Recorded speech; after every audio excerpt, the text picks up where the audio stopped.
mengenai lain-lainnya, Pak Menteri. Beberapa rapat kerja sebelumnya, termasuk 2 rapat kerja terakhir, Pak Menteri dengan keyakinan penuh mengatakan bahwa akan banyak, sekali lagi akan banyak investasi asing yang masuk ke IKN. Ya.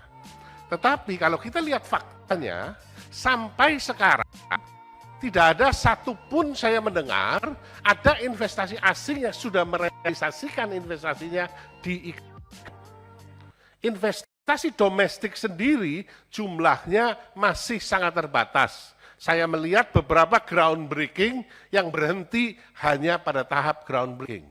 Sehingga investasi yang ada semata-mata mengandalkan pada investasi yang menggunakan dana APBN. Total anggaran 9 triliun yang dianggarkan 2022, 2023, 2024 sudah dipakai 72,8 triliun.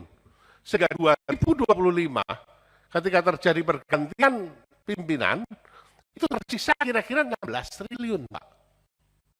Nah, kalau 16 triliun melihat realitas yang ada, maka infrastruktur dasar pun belum akan selesai. Akibatnya kalau investasi dasar belum selesai, maka swasta, investor swasta, apalagi asing, akan sulit sekali untuk menaruh dananya, kecuali diinjak, Pak. Kalau diinjak mau tidak mau ya harus ke sana. Tetapi apakah dengan cara seperti itu, investasi akan didatangkan ke IKN? Nah, bagaimana janji yang Bapak katakan bahwa asing akan masuk dalam jumlah besar? Berikutnya mengenai isu yang seksi juga, Pak. Mengenai bagi-bagi izin tambang kepada institusi keagamaan maupun ormas.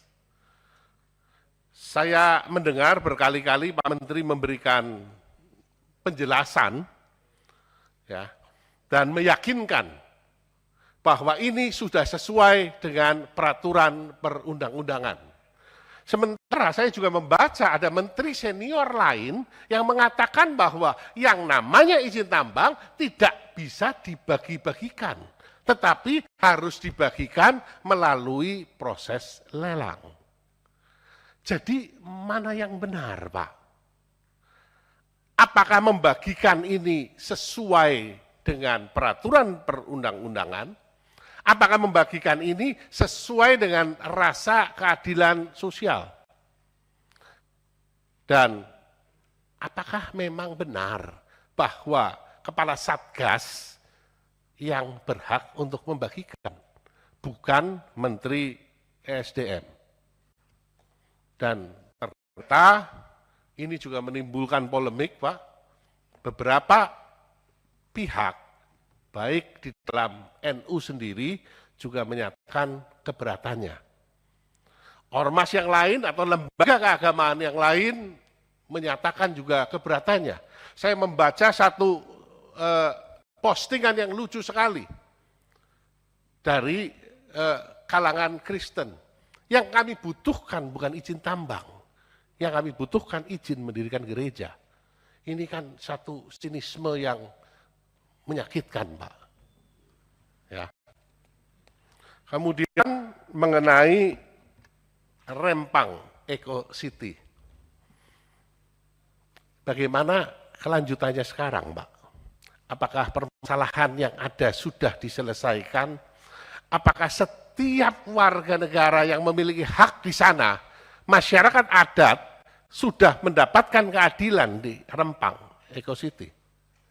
Dan mohon dielaborasi Pak Menteri, siapa sih sebenarnya yang paling diuntungkan dari kasus Rempang? Terakhir mengenai Elon Musk. Ya, ini kaitannya dengan Pak Menteri juga, karena Menteri Investasi gagal mendatangkan investasi Elon Musk berupa mobil listrik di Indonesia. Mobil listrik Elon Musk memilih untuk membangun pabriknya di Vietnam, bahkan baterai pun gagal masuk ke Indonesia. Yang masuk adalah Starlink. Masuk, beroperasi, tidak memiliki NOC, ya, bahkan belum memiliki ULO, uji layak operasi. Sudah diberi gelaran karpet merah, beroperasi di Indonesia, dan jelas bahwa kalau nantinya mereka akan masuk ke skema bisnis to seluler, maka bisa dipastikan bahwa 260.000 BTS Telkom dan 43.000 tower Telkom maupun internet provider yang lain akan mati. Bagaimana tanggapan Menteri Investasi mengenai hal ini? Investasi yang masuk dan yang akan mematikan BUMN kita.